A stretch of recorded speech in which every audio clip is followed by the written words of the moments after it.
Namaste. I am Vani Sharma, back with Corona series. As I promised in my previous episode, today I am back with the physics, Newton's laws. And Newton, I don't think there is anybody on earth who will not know who is Newton. Isn't it? The moment we think of Newton, we first think of apple falling on the earth. And the most important point what we have learned out of that is gravity.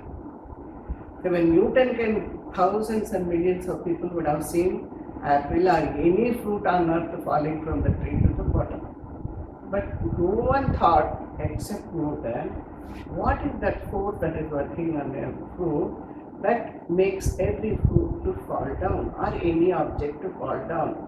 So that is the beauty of to remember one Isaac Newton, the gravitational force, the other way.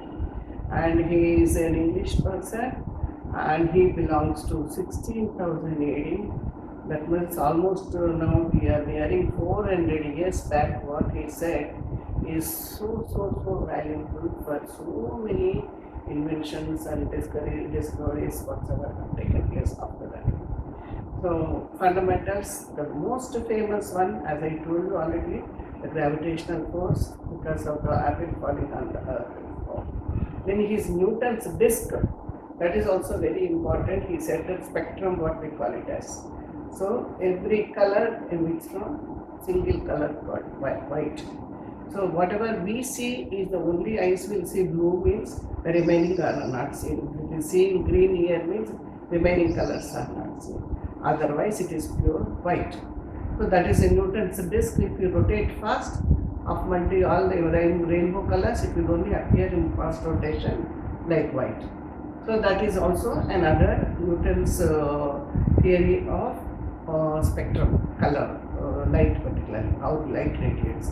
So today's my concept is on Newton's three laws. That is the reason I am not going more detail into exclusively gravitational force or exclusively on the light lesson and the spectrum. So now what are those three laws which are very important in everyday life experience, and then what are examples for that and how do we derive the response. So today our focus is that.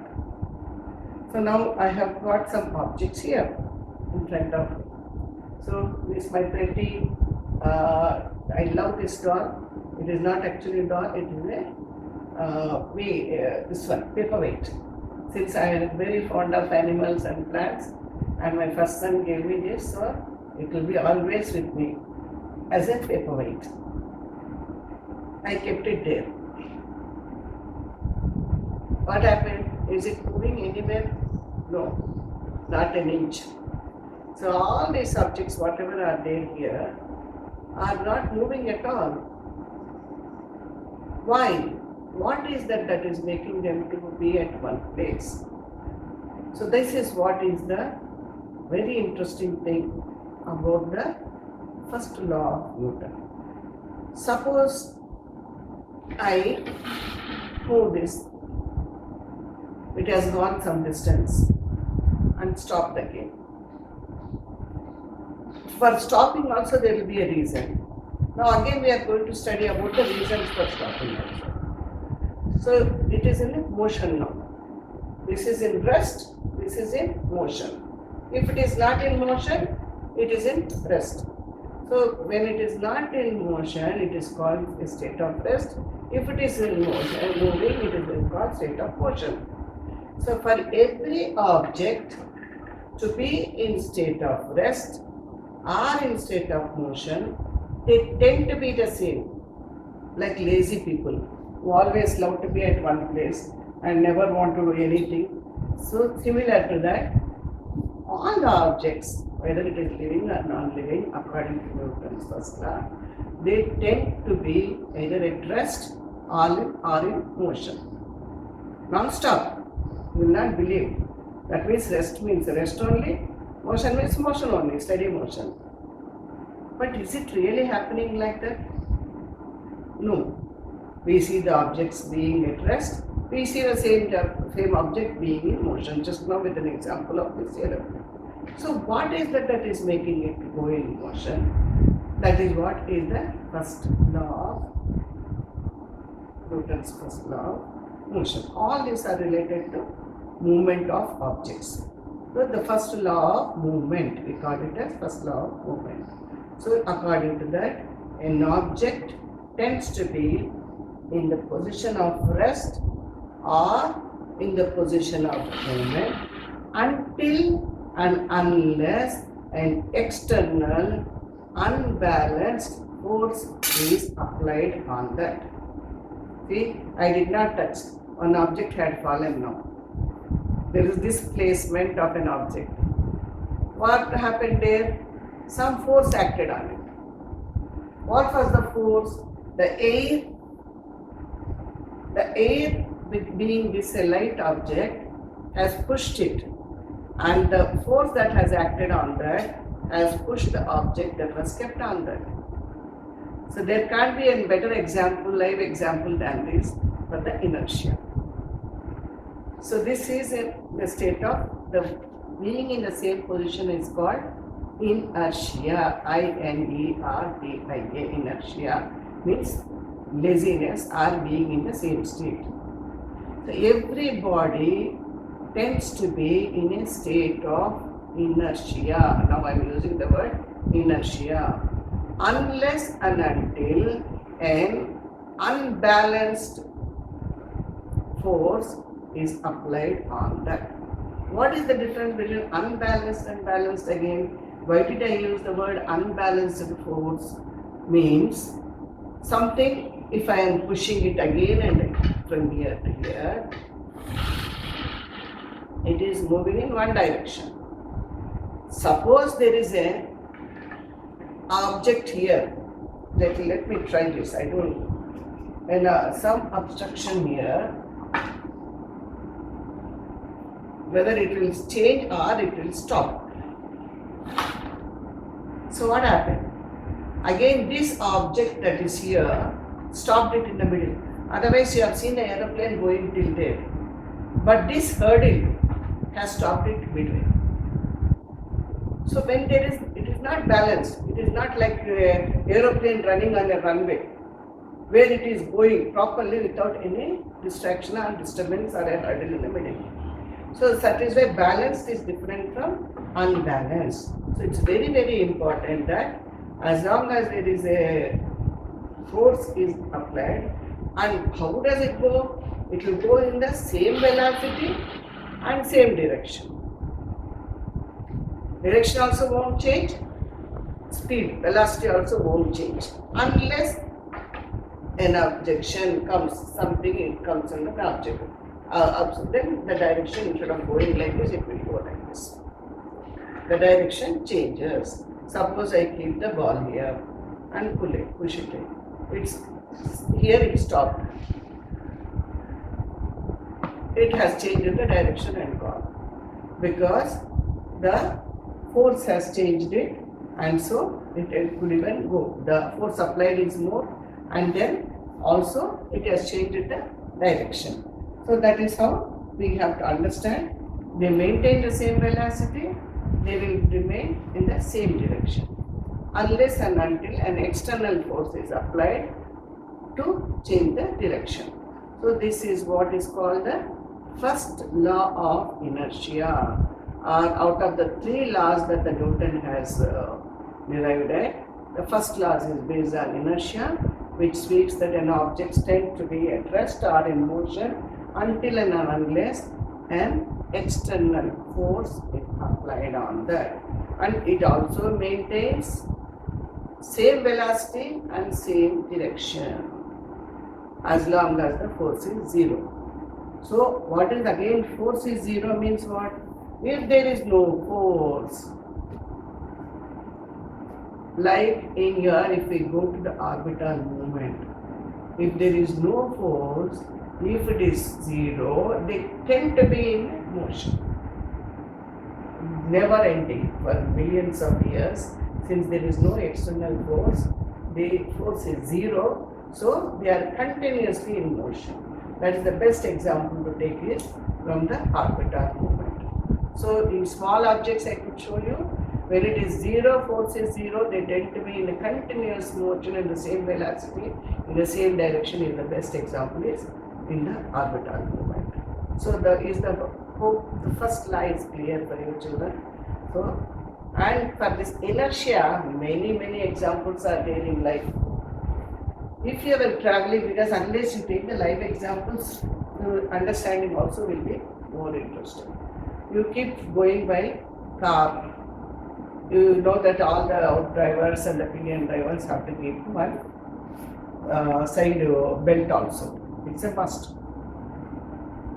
What happens, suddenly something comes in the way, and then your father or somebody, whoever is driving, will put a sudden brake. So what will happen? Suddenly you will fall forward. Not right side, not left side, not back side. You will tend to fall to the forward direction. That means what? Knowingly or unknowingly, the car is moving in the front direction. So your body also is, though it is in a inertia, it is in a state of rest, but it is also getting the momentum with the car, moving car. So that is the reason, the moment a brake is applied, you tend to fall in the front direction. So it was in a state of rest. The body was in a state of rest. Car was in a state of motion. This impact, this force of sudden brake has applied, and you also have fallen to the front. Is it clear? So similarly, when you are playing carrom board, we don't have carrom board, so I have created a carrom board like this here, and kept, instead of coins, I have kept some money, currency coins. So now you know that in the carrom board, those who play regularly, they try to hit in rupees. They keep one upon the other coins and they hit it. So what will happen? Let's see. What happened? Have you seen? So beautifully, only the bottom coin is disturbed, maximum the second coin. That is because of higher force. If the force is exact, just the bottom coin, which is in inertia state, only will move forward because the force is applied on the bottom. Rest all are in inertia state. The other remaining coins are all in inertia state. Only the one coin which is directly hit is got into the motion. So this is another beautiful practical example to prove that. Now again I can repeat it once again. Just let us try now. Carrom board players will easily understand that this will happen. See again. Only one bottom coin has moved, but all the remaining have remained there itself. So that means the bottommost coin, which was in state of inertia, because of the force applied on it, got the momentum and went in the same direction. Remember that. That's what I mean again and again using all the words. The direction, the velocity, everything will be in the same direction. And the remaining are still in the state of inertia. So this is one beautiful example for inertia and the first law. Similarly, I could create one more example here. Just the coin is on the cardboard here. And I am pulling the cardboard, not the coin. Let's see what happens. Thank you, sir. Had fallen, but I will show you more. My force is only on the cardboard. Fan pressure also. The more the force we apply, so that coin that was in a state of rest did not have the movement fully. It had just in the same place has fallen into the bottle, in the glass. So because it was in a state of inertia. So these are the simple experiments, as I told you again and again. COVID-19. So I cannot go out and get you. I don't have any lab material. whatever is available in the house, trying to create some experiments that will make you to understand what is inertia, what is state of rest, what is state of motion, and how the force applied on object will be the same unless and until an external force is applied. No object on earth will change its state of rest or state of motion. For the best example, for orbit being a constant, they will be keep on moving means you will not believe. How can it be keep on moving? So best example is orbital movement. All our orbits. So now shall we move on to the second law? Yes, children. Second law is another very interesting thing because these are all related to movement of objects. This is another famous experiment, beautiful experiment to see how the momentum takes place. But since I don't have that one, actually it needs circular objects to say that they move. So what does the second law says? I can give you first examples, then you have to derive it.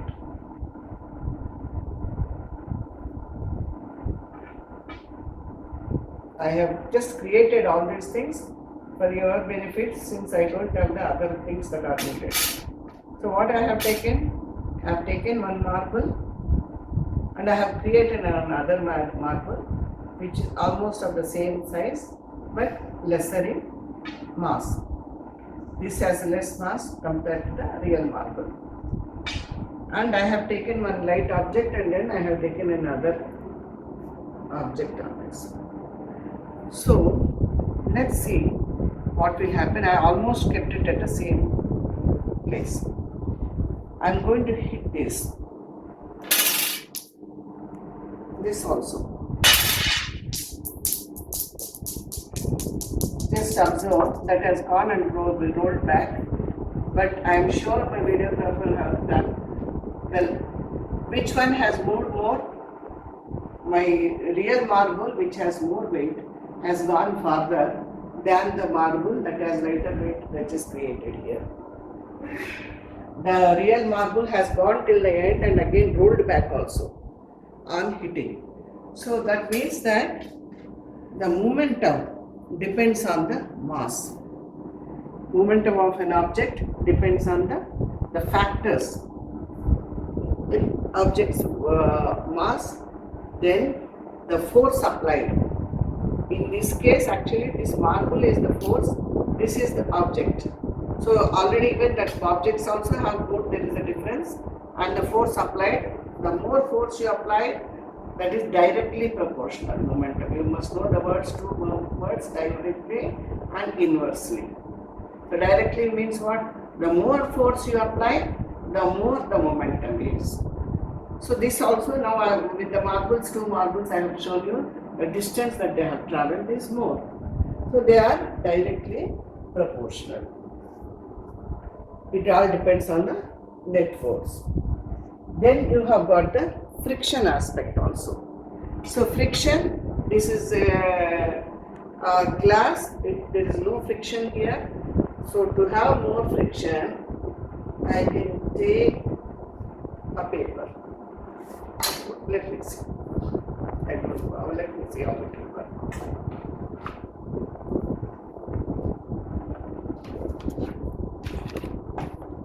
This is the cardboard. We are trying to do just to show the impact of friction.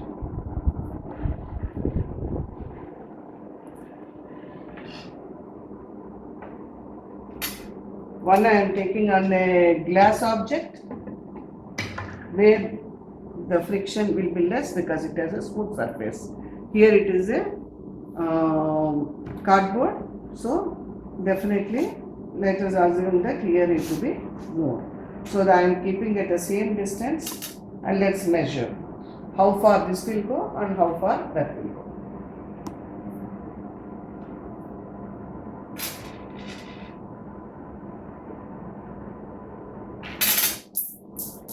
So here the force applied is more, so naturally it has gone far. I could see when I was pushing it itself, I have seen that. So it depends on the force applied also. Let me hit both with one object.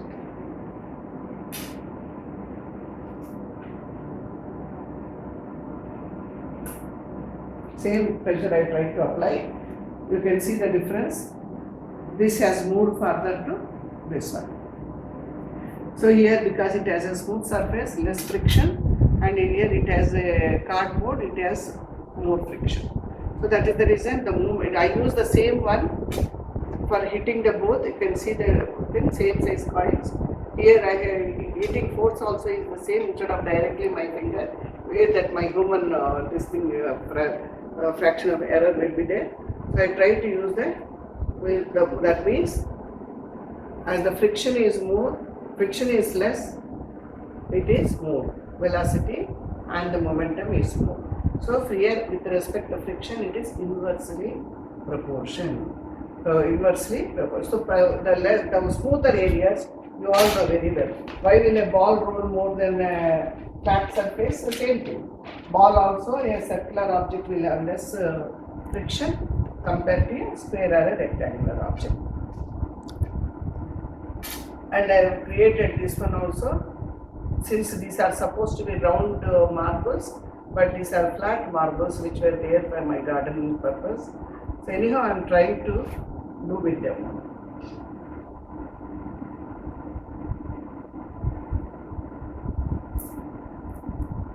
I have touched only the only the last one, nothing else. But what happened? Though otherwise, if it is rolled one, proper one, they hit one to one and the momentum takes place, and then we apply the force on one end, that will go to the next end, and again that will also it keeps like a pendulum movement. It goes in the right to left, left to right. So this is also an example to show that force applied on an object also will be passed on, and then it will be proportion to the force applied, the momentum of an object. So here it is another thing which is really a not good example because the object is not circular. So what happens now finally, what do we arrive at? The net force applied is directly proportional to the mass of an object. We have taken the two marbles and proved it, isn't it? Yes. The two marbles of a different mass, the more the mass of an object, so the momentum was more. Very, very clearly we have seen the difference. Here this is more weight, this is less weight. So the same objects at the same distance, the one which was hit with the marble has the momentum was more, velocity was more, and then in the same direction, whereas this was less.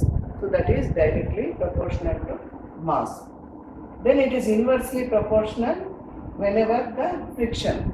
The more the friction, again directly more the friction on a rough surface, the less the movement. Less the friction on a smooth surface, more the movement. So it is inversely proportional. So these are four factors that will matter: the net force applied, the mass, the friction, and the gravity. So now coming to the gravity, we have already done with the net force applied. You have seen with my fingers. Once when I have applied more, it went far. That was the force applied was more. And then the other with the mass you have seen, other with the friction I have shown you. The last factor is gravitational pull. So for the gravitational pull, actually I can just show like this. It will go and then come back. There is no other way. I cannot show the difference in the gravity at different places. So whatever for the momentum to take place, the factors that were on the momentum are: one is net force, second is mass, third is friction, fourth one is gravity. So these four factors work on the any objects to have a movement. So that is the reason this is the second law of motion, that the factors that work on that, which are inversely proportional, which are directly proportional. With 4 simple examples, I tried to explain. Now coming, the second law also of motion is over. Now let's come to the third law of motion. Umpteen examples from our life. Umpteen means there is no ending. What will happen if you are a swimmer in the water? What will happen? Take the fish or anything. Even you in the boat also, rowing the boat, they try to push the water backwards. The boat moves forward. The birds flap the wings backward. Bird moves forward. And then the bow and arrow. We can see the example here.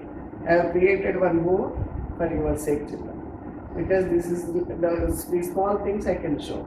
See what is happening? The rope that is tied at the back, I am actually pulling it backwards. You can see how much backward I have pushed. See how far it went. The more backward force is applied, more forward the arrow went. Isn't it?